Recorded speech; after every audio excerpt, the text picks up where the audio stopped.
Darren, kita nak tengok cerita apa ni? Karate Kid. Karate Kid. Wow, banyaknya tiket. Yes.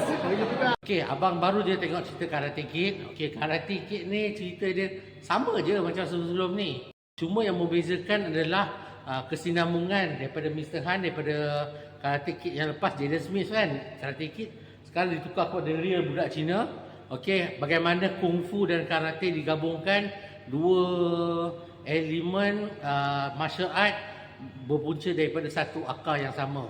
So, dekat sini Mr. Han jadi Sifu Sensei, sama juga dengan Rahmatio ya, dari generasi daripada Miyagi.